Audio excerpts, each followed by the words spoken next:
following is a production of DallasCowboys.com and the Dallas Cowboys Football Club. How about them Cowboys?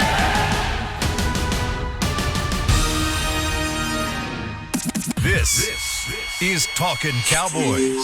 Streaming live from the Dallas Cowboys World Headquarters at the Star in Frisco. Handoff, Elliott plowing to the goal line. Barry, sacked by Lord. Prescott keeps it, and he bangs it in for the touchdown. And now your hosts, Isaiah Stanback, Heckma Harrison, Rob Phillips, and Kyle Yeomans. It's a Monday morning edition of Talkin Cowboys presented by Geico from the SWBC Mortgage Studios here at the Star in Frisco. Glad you're with us, everybody. Hope you had a fantastic weekend because we're about to make your Monday a little bit better by talking some Cowboys. As March Madness, of course, still around for a couple of days in the basketball world, but the NFL free agency period still just heating up, it seems like, around the Star. We're going to talk about some of the recent movers and groovers in NFL free agency. Also, going to talk about a little bit of the Mike McCarthy press conference that happened on Thursday. But first, we got to give a little props because our very own Isaiah Stanback has done some of his homework this offseason, and it's pretty obvious, gentlemen, because, well, nobody predicted the Pac-12 domination in March Madness on the basketball floor, but our very own Pac-12 alumni has dominated our winners, losers, and Cinderella segment we had a couple weeks ago because Isaiah predicted Keona Neal to be signed, predicted Aldon Smith to be moved on from, and then his Cinderella, his dream pick is KJ Wright, who at the moment is still out there and is also being rumored and connected with the Cowboys, Rob. You're telling me. So you're saying there's a chance. All right. Yep. Well, Isaiah has done very well in that segment, much better than we did in that segment. But whenever it comes to the NFL offseason so far, Isaiah got it right. And really the reason for that, Rob, I think is mostly because it's been very predictable. Yeah, I mean, I didn't chat with you guys last week, but I mean, it's been the first week and second week exactly kind of what we said it would be. And fans don't like it, and I think fans are probably a little bit happier this week than maybe last week after the Neal signing and some of the other moves they've made, but this is what they do. They are not going to be active the first 2-3 days other than maybe re-signing a couple of their own guys, and they're going to look for opportunities. And this year in particular, there might be more opportunities after the first week than ever before because of the market. So weird. But they're doing exactly what they've done for like the last 10 years, guys. They're covering their bases. Not really anything that's going to prevent them from addressing any position in the draft, I don't think. I think they could still go anywhere they want to go. But they're doing a pretty good job of trying to cover some bases on defense. I like what they've done, particularly in the last week or so. Heckma? So Rob, you're saying slow and steady wins the race, and we hadn't made any splash signings, and I think that's what everybody's looking for, that one or two splash signings. And, you know, Isaiah did get it right with KJ Wright being rumored to be affiliated in some kind of way with the Dallas Cowboys, and never thought that in a million years that we'd see that Bobby Wagner and KJ Wright combo break up. But, man, if we are able to land a guy like that, you know how special he is and how instinctive. He's one of the most instinctive linebackers that we have in the league right now. But you're right, P. Just offseason alone, hadn't been a lot of splashy guys. Neal, and now with the addition of Kazee. You know, look, we're looking like we're going in the right direction. We are refilling or restocking the cupboards, but I think there's still a lot. I'm sure we'll all agree that there's still a lot that we need. Yeah, there's definitely no doubt about that, fellas. And I appreciate you guys giving me credit. I'm just trying to make up for my predictions this season. They were lackluster. So my game picks, but no, overall, man, I think the Cowboys are doing a good job. It's kind of like It's kind of like the girl at the or guy, you know, a girl or a guy at the pool party in the summertime. Heck, you know, when they come out there and they got the shirt on and they get in the water, but they walk with their hands like this because they really don't want the hair to get wet. It's because they got somewhere to be after the pool party. So not making a splash, but you're still getting from one end of the pool to the other, right? So you're still getting in the water. I love that. So you're still reaching your destination. But I think they have some things up their sleeves in terms of the draft, and I think that they're really addressing the areas that they needed to. They grabbed some D linemen that fit their needs. I think they got some competitive guys. They got some guys that are hungry at this point in their career. I think at the safety position, we all knew that needed to be addressed, and I think that they did a great job getting veterans, not only who are proven guys in the league, they're experienced guys, and they're guys who are having some things to overcome. Right? They're guys that have some things to come back from, reprove who they are in this league.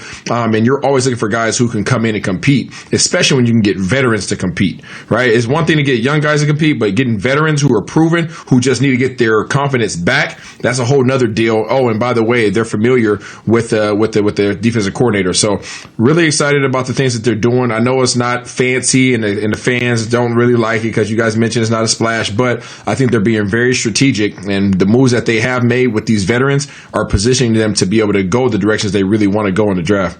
You know, of all Isaiah's analogies, we get one a show. I mean, I think that might be my favorite one. It was perfect. The waters of free agency. The mental image in my head is Heckma keeping his hands above water so that way he doesn't get his hair wet all the way down the white the pool. T-shirt on. Yep, that's my visual that's going through my head right now. No. Don't get it twisted. I'm not a T-shirt on in the pool. So just know that. And also, I never had no problems with worrying about getting my hair wet. So I appreciate True that. Just know. Heckman's letting that six-pack shine, letting the head shine. It's a whole thing. Oh, my goodness. Yeah. It's a vibe. It's a whole vibe. Isaiah, you brought up a really good point, though, and I kind of want to go back and hit this. We're going to talk about all of these free agent signings throughout the course of the next hour.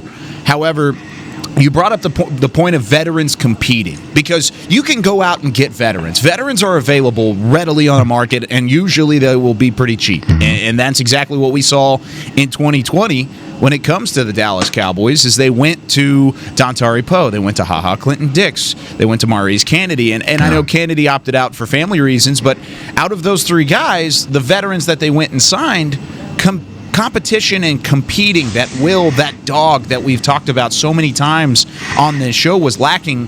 Whereas you start looking at the guys that they've brought in here in 2021, then Brent Urban, he's known to be a guy that plays with a mean streak. Same thing with Terrell Basham. Same thing with Keona Neal. There are these guys that may have had some either past injury issues or had maybe not played as well as they thought to have been played in the past, but they're going and getting guys, Isaiah, that you think are going to come in and compete and fight for those positions. Yeah, I mean, we just became too deep at safety. Last year we were hoping to be one deep, right? Now we have KZ and Curse going to be competing, right? And we have freaking Keona Neal and freaking Wilson going to be competing. That's too deep. We're too deep at safety, just like that, right? Just like that. I don't know if that's. You think about the guys that we have.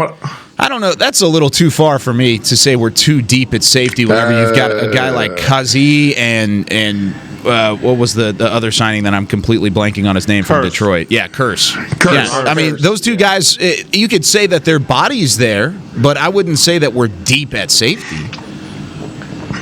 I'm saying you're too deep. I didn't say that you were like just TWO at the seams with talent.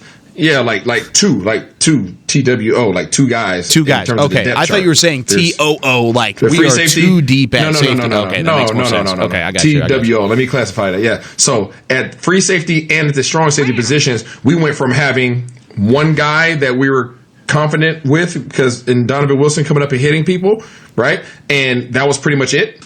Last year, sure. Is anybody else have anything contested with that? Okay, no, so we felt good about one guy being on the field competing.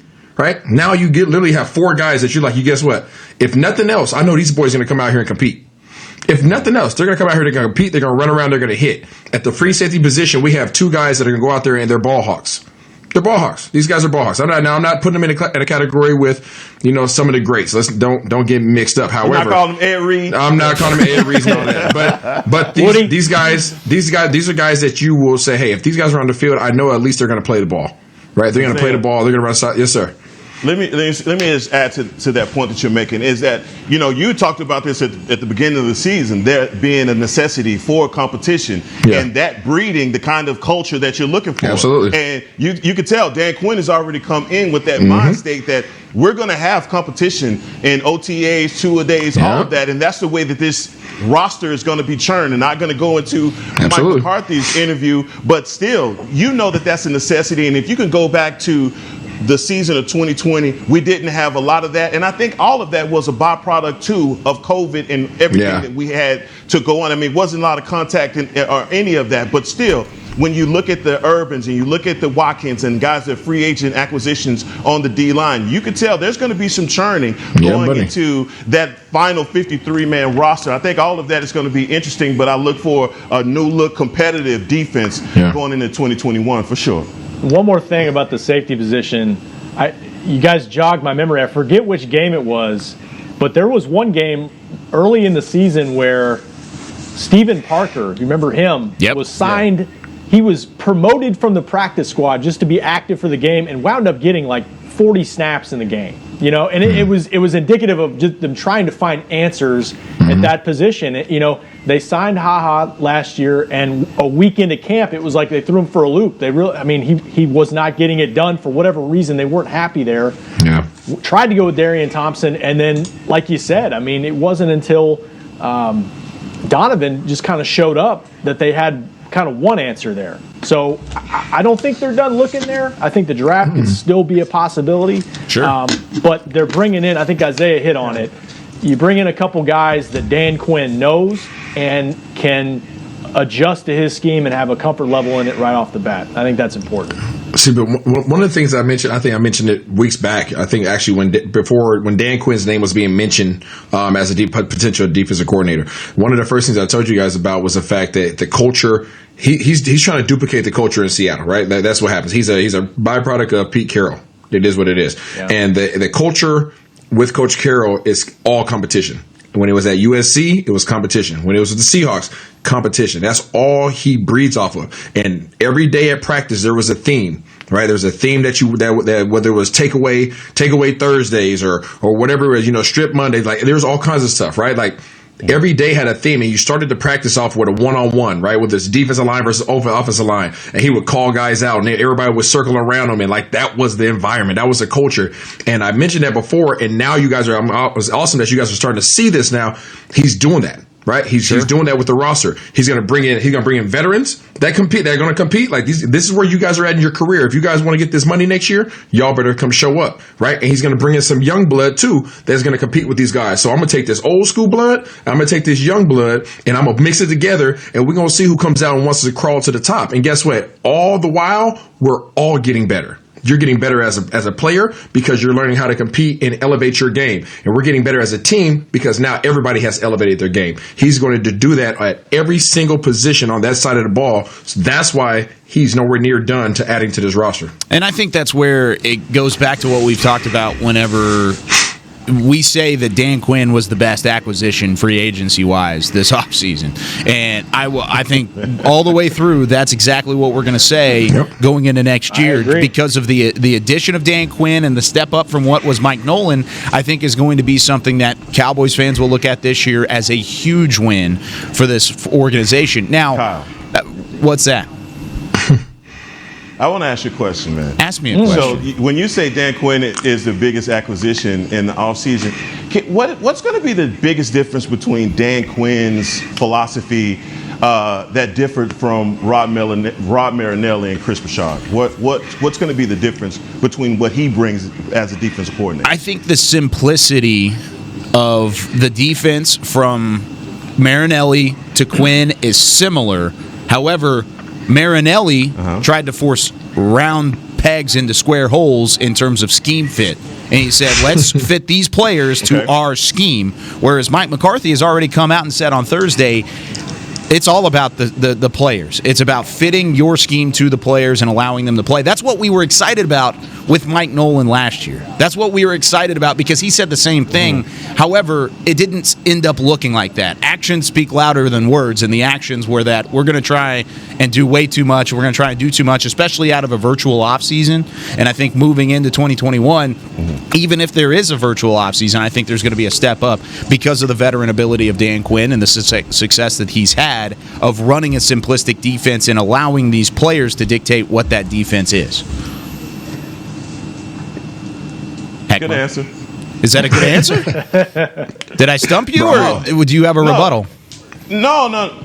Oh. No, I absolutely have a rebuttal. And the deal is that I think the same thing that you're saying about Mike Nolan is the same round peg square whole mentality. Guys that don't fit the scheme that you're trying to run on the fly. And so, look, the thing that I love about Dan Quinn, and maybe not the simplistic approach, I think that his sub packages are going to be different than what you got from Marinelli. Won't be as predictable. And the whole ideal of hybrid or guys that can play multiple positions in your scheme doesn't tilt your hand. So that's the thing that I like about Dan Quinn. But I just wanted to know, I've heard this a bunch about Dan Quinn being the biggest acquisition in the offseason, and not the perception being that players coming in and actively, executing the system being the difference maker. So just wanted to know. You know what? That's a great point, though, because it can't just be, we got a new defensive coordinator, everything's fixed. I mean, he has a great reputation. Isaiah did a great job talking about it. I think the biggest point that Mike made last week in his press conference was a tighter blend of 3-4, 4-3, using both, because every defense around the league is pretty much doing that. Everybody's kind of multiple to some extent, but not. And probably cutting down on the volume if it's a virtual offseason. I don't think they're going to overflow with major changes like they did last year, because it was too much and it didn't work given the way the league worked last year. But you still got to have players. I mean, you got to have some upgrades, and I do think to Heckma's point, I mean, I agree that that's a huge acquisition, and it may be the biggest one. But Neal has a chance to be the best acquisition they have from a player side. I think from a player standpoint. 25 years old, has been to a Pro Bowl. It's just injuries. Same thing with Kazee. If they can stay healthy, I think last year we talked about, and I think we all kind of got excited about some of their additions. They were mostly guys in their 30s. He's 25 years old. I think he could still play some good football, and I think I'm not going to use the word. Heck, the hybrid word, I just used it, the H word. But he can be kind of that Swiss Army knife and help you in a lot of different ways. That's an interesting signing the second week of free agency. I think it was a good one. And I do want to preface this by saying we're not talking about Dan Quinn coming in and taking this defense from the bottom of the barrel of the NFL and putting them all of a sudden in the top 5, and we're going to see the Legion of Boom, and this is going to be incredible. We're talking about Dan Quinn going from 32 to 22. Like, that's the only jump you really need, and that's why you're so good on the offensive side of the football, is because you don't need a defense to be in the top 15 to be a Super Bowl contender, at least with an offense like this. So I'm not saying it's a be-all, end-all fix with Dan Quinn. I'm just saying that I think you're going to see more disciplined football. You're going to see a more understanding football IQ from the defensive side than we saw in 2020. That's my way of looking at it. And Isaiah, I know you've mentioned it in the past. The energy is another thing that I think Dan Quinn is going to bring for this defense that at times lacked in 2020. We looked at the defense and said, where is that energy? It wasn't there. There was nothing. It was dead. And now it took almost till week 9 against the Eagles to finally see a little bit of a jolt, or week 8 against the Eagles, or whenever that game was, to finally see a little bit of life out of that defense. That's not going to happen this year. At least I don't think it will. Yeah, I think, I know we're going back and forth, Heck, between the how important a defensive coordinator, if that's the greatest, pickup we've had, acquisition we've had this offseason. I would say yes. Absolutely, hands down, without a doubt. And yes, you definitely need players, obviously, right? You still got to have talent. You can't just have an amazing coach and just sucky talent, right? Which I don't think that we lack on talent on this team, on that side of the ball. I really don't. I think we lacked in awareness. execution. No, it's not just talent. It's not just talent. It's really not. Confidence. It's confidence, right? And not only that, it's wanting to play for your coach. Yeah. So, I mean, you got plenty of people out there that say, oh, these guys are getting paid a lot of money. They shouldn't need no motivation. True that. Guess what? That check's coming regardless if that coach is there or not. So, here you go. Sorry you don't like to hear that. That is what it is. That check's coming. So, now what's your motivation? Do you have a coach that you want to play for? Do you have a coach that says that makes you want to give more when you're going to receive the same check no matter what you do? The check's coming. The check is coming. Now, what is my motivation? Do I have somebody that I want to go out there and be a dog for? Do I love my teammates? Do I love the environment? Do I love the culture? Do I love the city? Is the organization treating me well? Are all these things really on one accord? Because if those things are on one accord, then guess what? Now we got a culture. Now we have an environment. Now we have something that I can get hyped off of, right? I got some guy. I got a young buck, or I got another veteran right behind me. If I slip up, guess what? They coming to get my spot, right? I'm not just getting this just because I'm getting paid X amount of dollars, right? I have to earn my keep, and I got to earn it every time I step on the field. Kind of reminds me of something like what? Like camp, right? Guys get excited about camp because what? You got to earn your keep. You got to earn your spot. You got to earn your spot on the team. So when the season comes and you have that same culture that exists, the camp culture during the season, that's when your team elevates. So yes, the defensive coordinator, offensive coordinator, special teams, all that stuff has a huge effect because now I embody the personality of that particular coach. And it's so important. So let's not undervalue how important he is and the inspiration that he has, the mentorship that he can provide for these guys, young and old, because now he's literally taking him and put it into the players. And you will see that represented in every single successful organization in this league. And if you can find one that doesn't embody their coach, show it to me. Yeah. No, I think you're right, and I think that can't be understated enough, the influence that a coach or coordinator has on his group of guys. But if you have a bunch of tomato cans out there, you can try and coach them up as much as you want. They run up against opposition that's going to hand their ass to them. And our defense, that's what happened to them in a lot of situations where teams were just running it right at us, and we didn't have the talent level to compete, whether it be Dante Poe or other I disagree, suspect. Well, I disagree, Tech. I disagree. That's fine. I don't think it's a talent thing. It's not a talent thing. Not a talent thing. These guys are the 1% of the 1%. Down the field. Heck, it's a want to. Poe did not want to play. Let's be honest. Poe did not want to play. Could he play? Heck yeah, it's a light switch. He didn't want to play. You know why? Because he mentally, I'm assuming, I don't know the man, I'm assuming in his head, look, I hate this environment. I'm just going to call a spade a spade. I hate this environment. This check is coming whether I go 100 miles per hour or I don't go 100 miles per hour, because guess what? I'm a veteran and this is guaranteed. So I'm going to get this check regardless. So if I'm just telling you certain people's mindsets. Heck, it doesn't sound good. If that's the case, then he didn't deserve to be in the league anyway, to be a part of that 1%. If what you're saying is, I'm just going to get this check and get paid and go back to the house. Certain guys are like that. Certain guys are like that. I'm not saying that I am. You're putting out bad tape. And so for guys that are free agents on this team that went to other places, they had no tape to talk about to dictate the terms with new teams because they sucked. Right? And I'm just saying, if you had that kind of year and you expect to get paid handsomely for your services, you're going to have to put it on tape. And we had a ton of guys that are not putting it on tape, whether that's talent or whether that's coaching.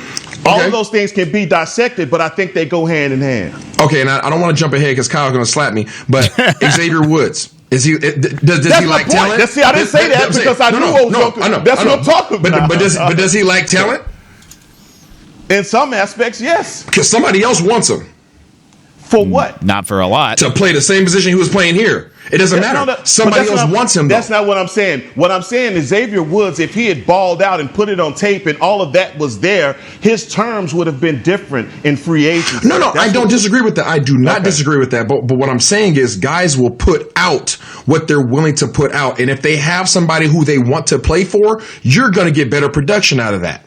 I agree. That's facts. I think y'all are both right because I think it comes down to player execution. Obviously, I do think because a lot of people said, this is the same defense that was middle of the pack the year before. So what happened? Well, I think they missed Malik Collins last year. I think they missed Jeff Heath at safety last year. I think they missed Byron Jones at cornerback last year. Gosh, yes. They didn't replace the guys they lost. They didn't replace them well enough last year. By the same token, though, like Isaiah's talking about culture and what the defensive coordinator can instill in you wanting to play for him, a confidence level, I think something was missing last year installing this thing in the virtual side of things. Mike said it last week in the press conference.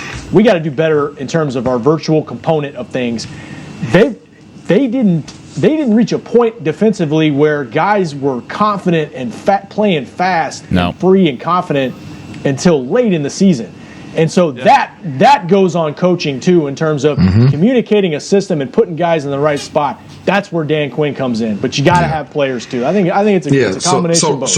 So Rob, if these guys that were on our roster this year, right? If they come out and ball out this year, just all of a sudden these guys we got 8 all-pro guys on this side of the ball.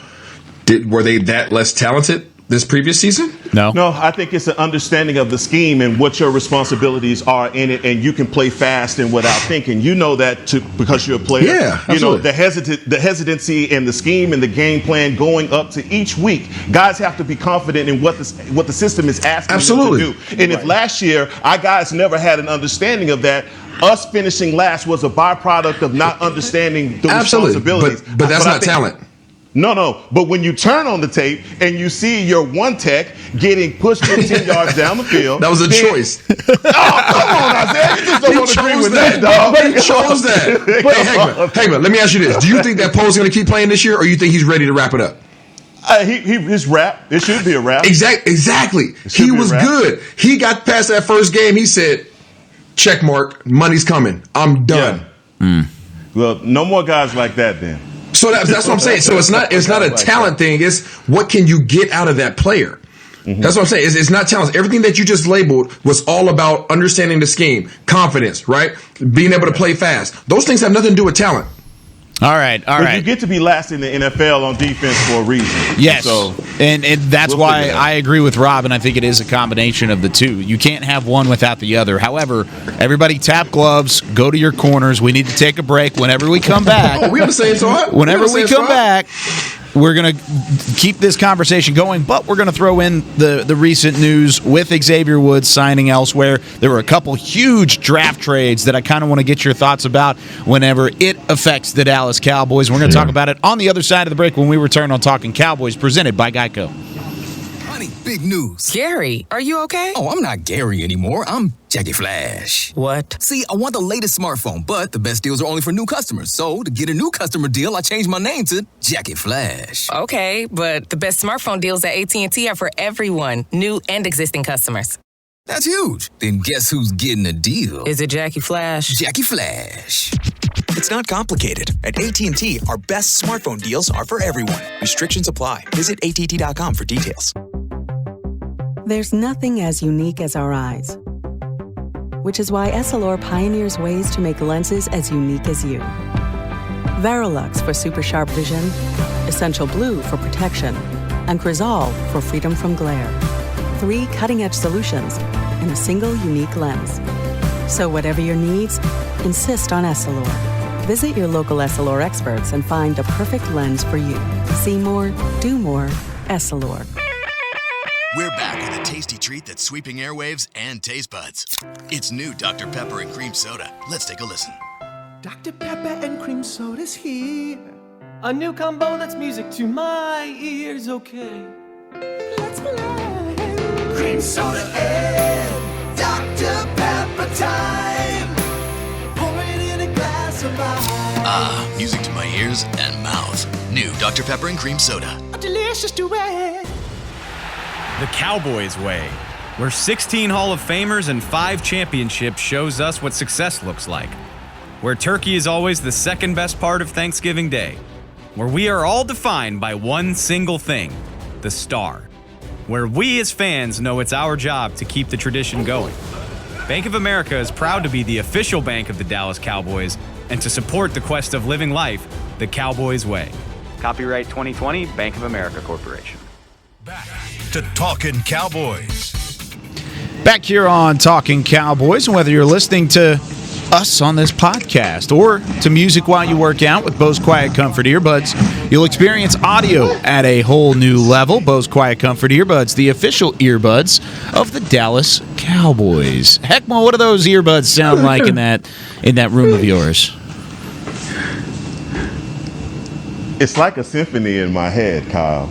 Dang it. You did that on purpose. Dang it. What? Come on, dog. On purpose. I positioned it. Come on, I will say. First of all, I was thrown off because I thought we were doing Essilor. I apologize, Bose. I apologize, Bose. I apologize. So I threw that in there. I will give credit. I did the pose for y'all. I was about to say, I will give credit. Heckman did give a little pose to the camera. He had a nice little smirk on his face. The presentation was better. The audio was not great at all. And remember, this is a podcast. Wow. So I missed the presentation. Sorry. Yeah. Wow. Wow.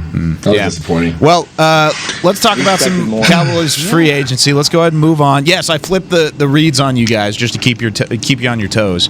I want to talk about exactly what you guys mentioned and what Isaiah, of course, looked ahead to, and that's Xavier Woods signing a 1-year, $2.25 million deal with the Vikings up in Minnesota. Replaces Anthony Harris after he, of course, left and signed with Philadelphia.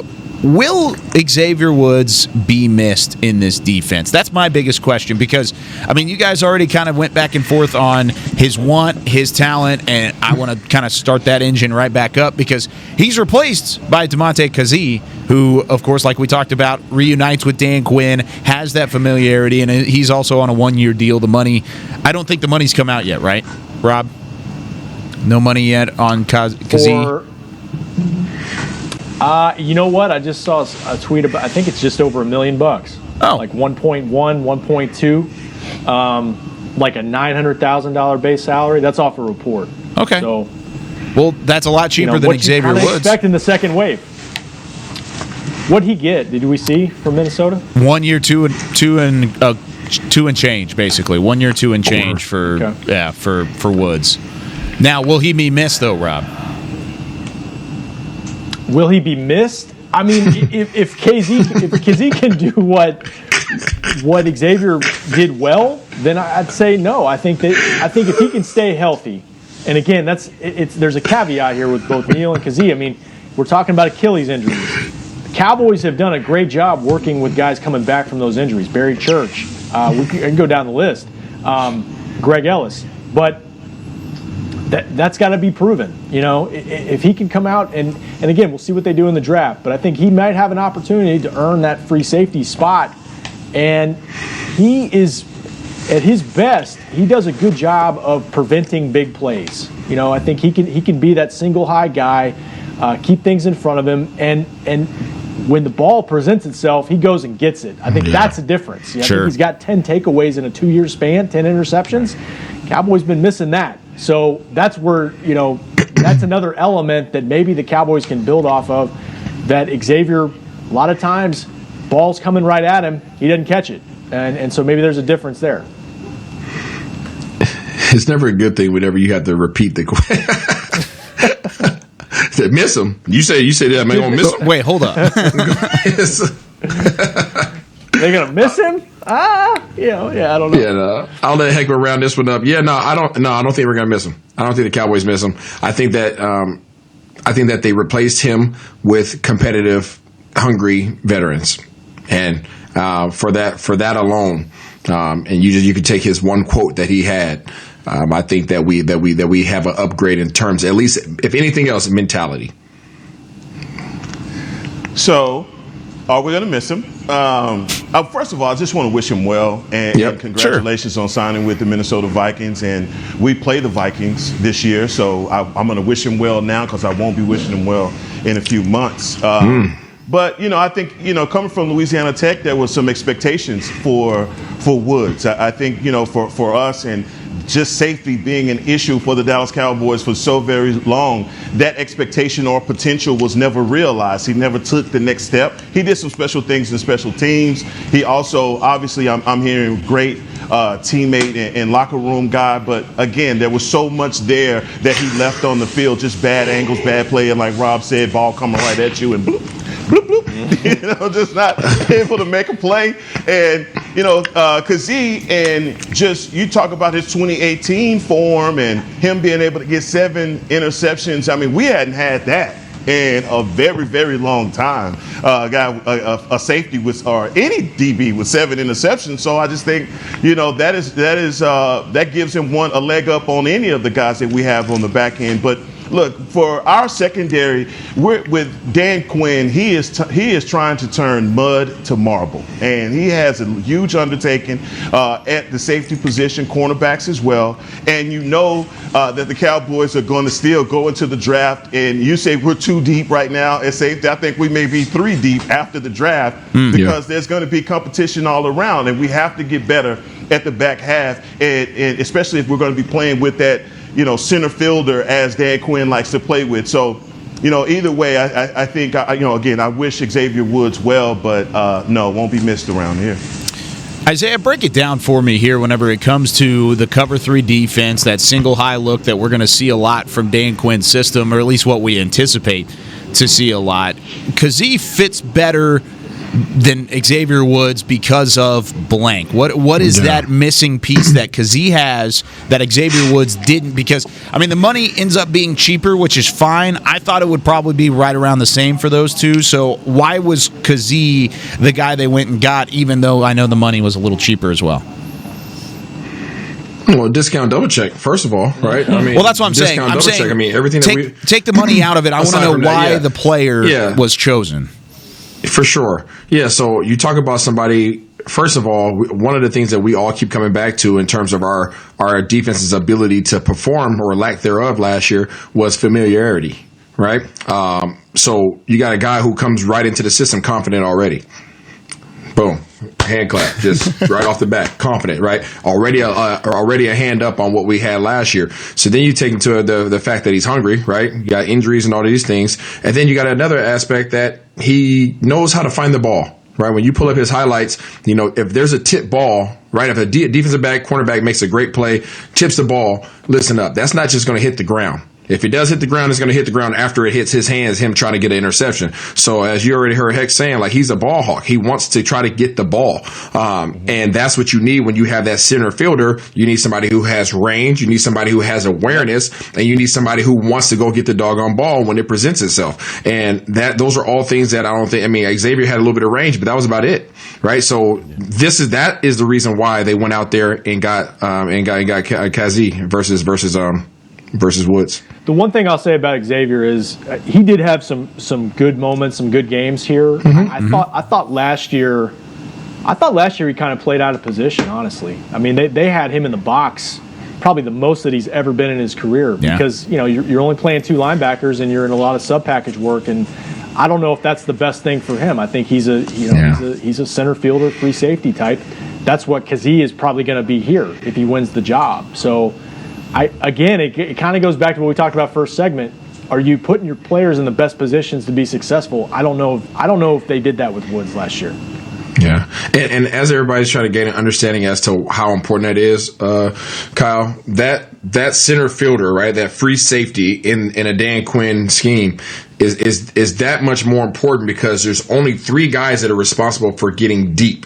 Right, if a ball is thrown deeper than 12 yards, there's only 3 guys on that field that are responsible for getting to that ball. You got your right corner, your left corner, and your free safety. Right. That's it. So when you talk about defending the whole back half of the field, that guy is responsible for literally a third of the field. And, when you have that scheme, there's 8 guys underneath. Cover 3 scheme, there are literally 8 defenders underneath. So pretty much Dan Quinn's coming in saying, you're not going to run the ball. You're not going to throw any of these little short routes. We're going to get to you before you have time to drop back and throw the ball and actually threaten our 3 guys that we have deep. Our defensive ends are going to get to you. Our linebackers are going to get to you before you have time to sit back there and have the time to throw. So if you do make that throw, right, that ill-advised throw, that risky throw, then I have a guy back there that can go catch the ball and make you pay for it. Yeah. 100%. And I think that's ideal. I think that's what you, as a defensive coordinator, that's what you want your guys to do. But if we put on the 2020 tape and we look at our safeties, there are a lot of times our guys were staring in the backfield and all they had was pass protection, and the ball goes right over their head. So there was a lot of bad reads by our safeties last year, and whether that's, playing out of position or just not being very sound in the scheme, those two things cost us a lot. And I think with, Kazee, his range, as you pointed out, Isaiah, is very important. He is rangy, and his ability to go be patient back there as a center fielder and read and react. And I guess reading and react and Achilles injury don't go together quite as well. So hopefully he's healed up, and obviously he's healed up, or else they wouldn't have signed him. So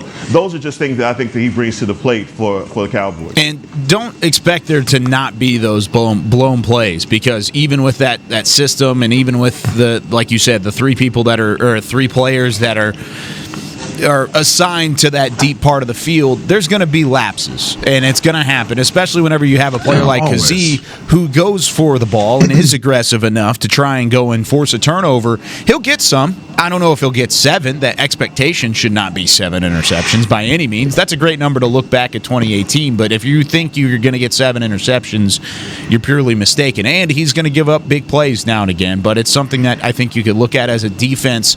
You might have upgraded. I hope it is an upgrade, because last year I thought Xavier Woods, and I said it on this show multiple times, I thought Xavier Woods was going to take the next step. I was wrong. He didn't take the next step. If anything, he took a step backwards, and that's why Minnesota signed him for much cheaper than I think his initial deal would have been if he would have actually taken that next step. Now, I do want to ask this before we get into the draft moves that happen. We may have to push that to the third segment, but really quickly here, does the lack of adding a corner speak volumes for this Cowboys defense right now? Because there is a huge glaring hole on that defense, and it's called the cornerback spot. Does that kind of give away and show the hand of the Cowboys as they lead into the final month leading into that NFL draft? Because, well, heck, but they need a corner, and they don't have any at all.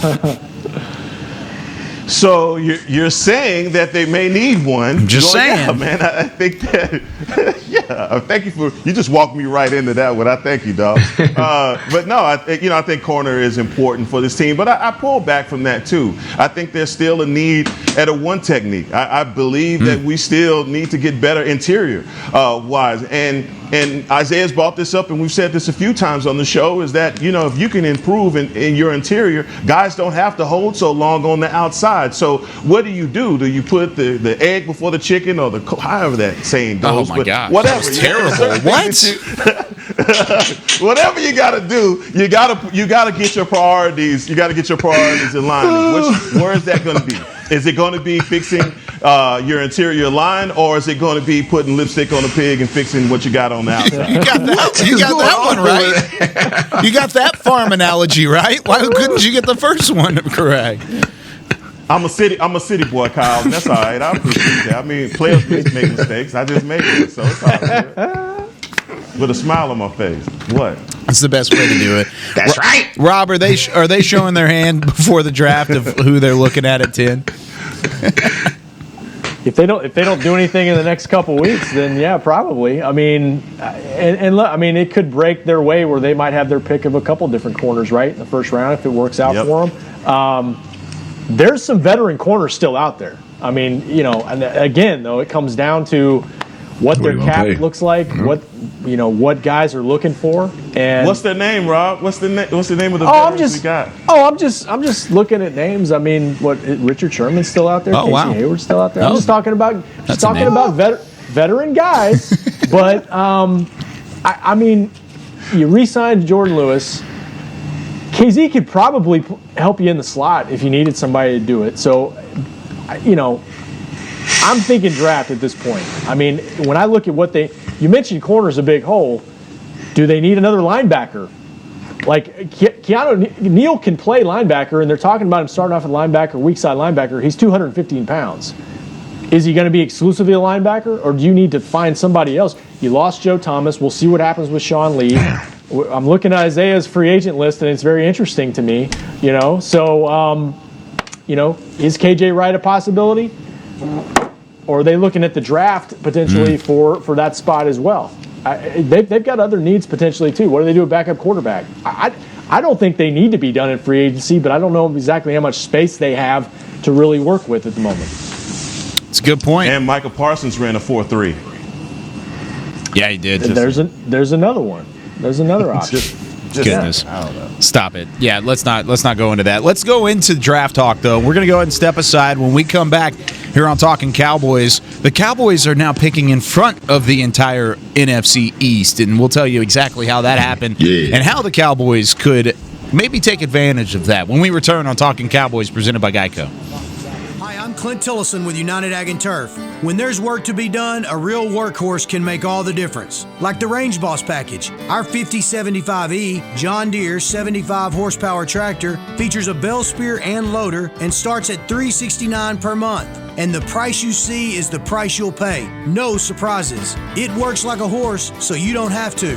Visit UnitedAgAndTurf.com. Offer ends February 1st, 2021. Restrictions apply. See dealer for details. Now, let's get to work. Honey, big news. Gary, are you okay? Oh, I'm not Gary anymore. I'm Jackie Flash. What? See, I want the latest smartphone, but the best deals are only for new customers. So, to get a new customer deal, I changed my name to Jackie Flash. Okay, but the best smartphone deals at AT&T are for everyone, new and existing customers. That's huge. Then guess who's getting a deal? Is it Jackie Flash? Jackie Flash. It's not complicated. At AT&T, our best smartphone deals are for everyone. Restrictions apply. Visit att.com for details. Want to use what the pros use? How about the official men's skincare brand of the Dallas Cowboys, Jack Black? Right now, you can get the Jack Black Starter, a curated collection of Cowboys locker room favorites for just $10 with free shipping. The starter includes 4 Jack Black skincare favorites, plus a full-sized intense therapy lip balm. Go to getjackblack.com/Cowboys and use the code word TEAMJB. That's getjackblack.com/Cowboys. The Jack Black Starter, $10, free shipping. Since 1865, Stetson hats are American-made with pride right here in Texas. And Stetson is proud to be on the field with America's team. Want to show your Texas and team pride too? You can. By purchasing your own Stetson, you can look just like how the flag guys do on field at every home game. Stetson hats, the official crown of all self-respecting Cowboys and your favorite football team. Get yours today at shop.dallascowboys.com or at stetson.com. Back to Talkin' Cowboys. Whether you're listening from the home, or actually, wait. Whether you're watching from home or cheering in the stands with Essilor lenses, you can see every exciting play. Book an appointment at your local Essilor experts and see what Essilor can do for you. See more, do more. Essilor, as always, on Dallas Cowboys. My goodness, I threw Don't you take my glory from me. I threw myself off the whole time. I mean, I threw a change up to you guys to try and throw you off and keep you on your toes, and it messed me up. Anyways, the entire NFL draft order was thrown a curveball on Friday, to say the least, as well. There was some shifting and some moving as the San Francisco 49ers trade up to number 3 with the Dolphins, and they give up a haul to do so, moving up from 12. The Dolphins then moved back to 12, up. Yes, that's what it was. Back to 12. Then the Dolphins traded up with the Eagles to go back to 6, where the Eagles now are picking at 12. And the Eagles apparently wanted to go up and go get Zach Wilson. They said, we wanted to move up to 3, but it was only for Zach Wilson. So it looks like Zach Wilson's not going to be on the board at 3, or at least Philadelphia doesn't think so. So my question to you guys is, now that the Cowboys pick in front of both the Giants and the Eagles, and then I guess we could throw Washington in there as well. They're a little bit further back at 19th, but how big of an advantage does this give Dallas, the fact that, well, they're now picking first and picking before anybody in the division, at least in this first round?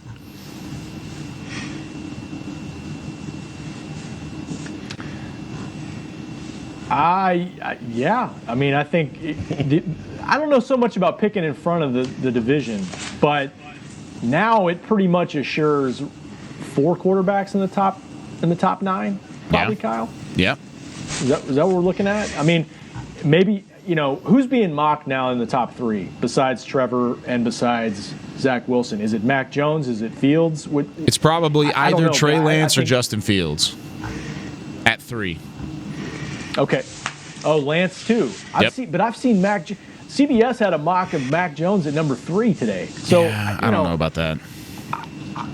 That seems kind of high. But again, that to me, that just like I never want to hear again that this is kind of a weak quarterback class, because we're hearing about that like for next year, and just don't buy the hype, man, because teams, it's too important a position. Teams are going to fall in love with guys, and they're going to go in the top 5, top 10, and that's good for the Cowboys in terms of just keep pushing defensive players down to them, whether it's a cornerback, whether it's, heck mentioned a linebacker, whoever. That is good because that's got to be the top priority, in my opinion. You could talk offensive tackle maybe, but they very well may have their pick of their top cornerback that they might want. Which would be huge. And, we mentioned last week on the show, Rob, you weren't here, but we were talking about Denver and the fact that they signed a couple of veteran corners. Maybe they don't go after a corner at 9. And so that way you do get your pick of either Patrick Surtain or J.C. Horn or even Caleb Farley still, if you still want to throw his name into the mix. But I think all over like Friday's moves, the biggest question was now, all right, Miami's not going to take a quarterback, but that's good for the Cowboys. They're probably going to take an offensive player. Of course, the first 3 picks are all going to be quarterbacks. Maybe the 4th pick with Atlanta. You're right. Everybody in front of the Cowboys is pushing these defensive players down the board, and I think these moves help that out, Heckma, and I think it's something that the Cowboys could certainly benefit from. Plus, I put this out on Twitter the other day, Kyle Pitts may not be in the division anymore, and Jamar Chase might not be in the division anymore. Yes, and that was my worry looking at 6 of who they may have chosen, and just knowing that Kyle Pitts may end up in the NFC East. But I think, obviously every draft has its shakeup, and there's a player that no one's thinking that will be in the top 5 that will be, and that may be Kyle Pitts. And so it really is intriguing to look at Zach Wilson and his the way that he's ascended on everyone's draft board in the COVID year, where he isn't a guy that has beaten a lot of teams, big name teams that have been out there, and how some of these other guys like Justin Fields is kind of fallen. So really intriguing to see where that whole top 5 thing goes. But for us, I'm not going with, BPA, as Rob would say. We gotta get some defensive help. It's there, unless you get if there's just a guy there, it's just generational changing talent there at 10, and that'd be the only way that I would take an offensive guy. So I'm looking at Pat Surtain. He could be one, but also, man, Michael Parsons running that 4-3. That changed my mind about him completely. Woo. Isaiah? Yep. That's exactly where I was going with this, Heck. I know we need a corner. However, Michael Parsons pops up in your lap. What? That's a physical specimen. So, yeah, I think, if me, I'm going to go give me some Michael Parsons. And I'm going to shore up that front 7 because you are in the NFC East. So understanding that and understanding where you need to be solid at. And again, I almost said a bad word. A nasty front 7. Let's keep it that way. A nasty front 7 can beat a good secondary any day. A nasty front 7 is better than a good secondary any day in this league. So you get to the quarterback, he doesn't have a chance to throw the ball deep. Boom, there you go. So I think us being in the position that we're in now in terms of the NFC East, we're in a great position because, like you guys already hit on, we don't have to worry about anybody trying to grab some players that we're interested in, and we get to dictate the moves that they then have to make. And it's always good to be in that position. So what don't you agree with, Kyle? The shelf life of a linebacker. I don't know if Micah Parsons is as good of a player. I'm scared about the opt-out year. I don't like the off-the-field issues that he's had in the past. There's a lot of stuff I don't like about Micah Parsons going at 10. Now, if he falls and you trade back, sure. Late teens, if you're trading backwards and you want to give up 10, I would take him in the late teens, not at 10. And the shelf life of a linebacker in this league right now, we're seeing it year in, year out. It started with Sean Lee. It's moved on to Leighton Vander Esch, even Jalen Smith a little bit here and there. The shelf life in a top 10 pick, it's not worth it for even a guy that is a generational type of athlete. Let me throw that out there. I didn't say player. that Micah Parsons is. Yes, Isaiah. Can I ask you a question? All right. Coming out of this, right? I asked this to all you guys. I know we got to get going. You get Surtain, right? Yeah.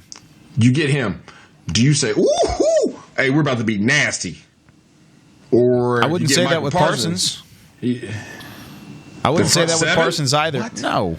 No, I wouldn't say that. You're telling me that a rookie linebacker who you're going to replace with a guy you also drafted in the first round 2 years ago is going to all of a sudden make your front seven that was one of the worst in the NFL automatically nasty? I'm talking about I'm talking about your wow. Rob, talk to him. Why is he getting mocked that high then? Because he's a good athlete. Despite all the question marks. And he's very talented. He's a talented player. But I think there are too many question marks at 10. And I mean, people are going to mock linebackers high because they're the best linebacker. He's the best linebacker on my board. I'll tell you that. He's above JOK. He's a better linebacker than anybody else in this draft class. I don't like drafting linebackers in the top 10. That's my thing. Plus, if there's off-the-field issues. You think Tampa Bay likes it? Tampa Bay is a different scenario. No, it's a championship team. That's where you want to go, and that's where you want to be. And so you look around the league, especially when everybody's running this RPO, you have to have linebackers that can turn and run, and that costs us a lot of the time. And the comparison between Jalen and Michael Parsons, it has been fair. But I think as far as the ball ability, his ability to get to just apply pressure alone would be game-changing for the Dallas Cowboys, where he can go from Sam to Will and give you that size that you need. And he's a playmaker, man. There's no other way around it. You can't say just because, he's a linebacker, you don't want to go that high on the guy. I'm talking about ability and what he can do as far as changing the game. And like you said, Isaiah, like you said, dictating to the offense and not having the offense dictate to you. Absolutely. We've seen what that's been about, and that's why we have been punished on defense. When you get a difference maker like Michael Parsons, he can change the game from interior, not from the outside. You have Trayvon Diggs, and then there's still a lot of guys out there, and there's still cornerbacks that you can get later in later rounds as well. So come on, man. There's a lot. It takes more for a cornerback to be productive in this league than it does for a linebacker. Yes, but also corners can do it for a lot longer than linebackers can. But do you have time to wait, Kyle? No. Do you have time to wait? As a Cowboys fan, do you have time to wait? You can solidify, not solidify. Well, you can come very close to solidifying your front seven. I don't think that's a fair comparison at all. Or you can improve your secondary. You can improve your secondary immediately. Patrick Surtain coming into the league would be an automatic better. He would be the best corner on your team right now. I'll say that 100%. He's better than Trayvon Diggs. We saw that because guess what? They played on the same field together. Much. You just hoisted Trayvon Diggs as the number one corner and somebody that you can rely on in the secondary. Hey, what if Sherm takes $2 million? You bring Sherm on the team. Is he the best on the team, or is it going to be Surtain? It's probably still going to be Surtain. Sherm's at the end of his rope. Sherm is a veteran, dude. Come on. Well, he's not prime Richard Sherman. Hey, that's good stuff. I mock Surtain too, Kyle. So I'll jump in the boat with you. But Isaiah and Heck do make good points in terms of just what does the linebacker position look like a year from now? What does it look like? I mean, you got Leighton in the final year of his deal, unless they pick up his fifth-year option. We'll see what happens there. Jalen's got multi-years left on his deal, but everybody wants to talk about cutting him this year. They didn't do that. Sean Lee is still – Sean Lee's status is still up in the air. Francis Bernard. Bernard's under contract. You got him, but you lost Joe Thomas. How deep is that room? It's not very deep. It's not deep very at all. Deep at all. Now, it doesn't mean you have to spend a top 10 pick on it. I'm just saying they're going to have to address that position at some point. And I think they will. There's linebackers they can go get. Rob, as an offensive coordinator, and you play the Dallas Cowboys, and you got those three motors at the second level, your approach is substantially different than if you have two guys at that level and some okay corners. Get the heck out of here, man. It's not even a competition. It's really not. Like, You have an opportunity to solidify your D-line. They will continue to get some more guys in there to make that D-line. They're going to correct that. They'll figure that out, right? They got some guys on the edge that are going to bring some pressure. They'll clog up the middle with Big Boy they just got, okay? Now, all of a sudden, you have an opportunity to put 3 freaking athletes. 3, Van Der Esch and him at Parsons are freaking huge. Put those guys in there and you take the responsibilities off Jalen and let him go out there and figure out how to swipe again. Right, you let those 3 dudes run side. Dude, that's a problem. That scares you as an offense, not freaking okay corners that are young. Okay, so you would rather just kind of put a Band-Aid at corner, move some money around, sign another veteran corner, and there's then other go picks. spend. Okay. There's other picks. I'm not saying to not draft a corner. You can say the same thing about linebacker. I'm saying don't draft him with your top 10 pick. You can. I'm glad you said that because there are guys like Jabril Cox that's out there as well. Yes, Baron Browning, but they Nick don't Bolton. Whoa. They're not 6'4", 245 running 4 threes. Thank you. Name another. Please, name another in the history of Everdom. 6'4", 245. I'm 235, Kyle. He's an inch taller than me and 10 pounds heavier. Oh, and by the way, he runs a 4.3. Are you kidding me? If you're going by that logic, then let's go ahead and just draft Kyle Pitts and let's figure it out because he's a generational talent more than Michael Parsons is. If you're going for that. I'm just saying, I don't like it. On this road again. If Micah Parsons Parsons is the pick at 10, I'm throwing my pin against the wall. Like that's my pin throw moment. If he's the pick at 10, I'm upset about that, and I will be upset about that on this show when we do it again. Is it a ballpoint? It'll be one of those like G2 ones, like the really nice pins. That's how upset I'll be. I'm going to chuck it straight at the wall, and there's going to be like a black mark in the back here by the SWBC Mortgage Studios logo. It's going to be real unfortunate. I won't hit the logo. I'll just hit the thing next to it. Heckma and I be high-fiving. We're brothers. In the corner. That's us. Oh, well, we hope you enjoyed the last hour of debate because we had plenty of it on this show. It's been Say It With Your Chest Monday again this offseason. Goodness gracious, we've got some aggressiveness. We're going to hit it again next week. Plenty to talk about with this Cowboys off-season. Never a shortage of storylines, but that's going to do it for us today. For Chris Beam in the back, staying long because we went a little bit long. For Rob Phillips, Isaiah Stanback, and Heckma Harrison, I'm Kyle Yeomans. See you next week here on Talkin Cowboys. This has been a production of DallasCowboys.com and the Dallas Cowboys Football Club. How about this, Cowboys?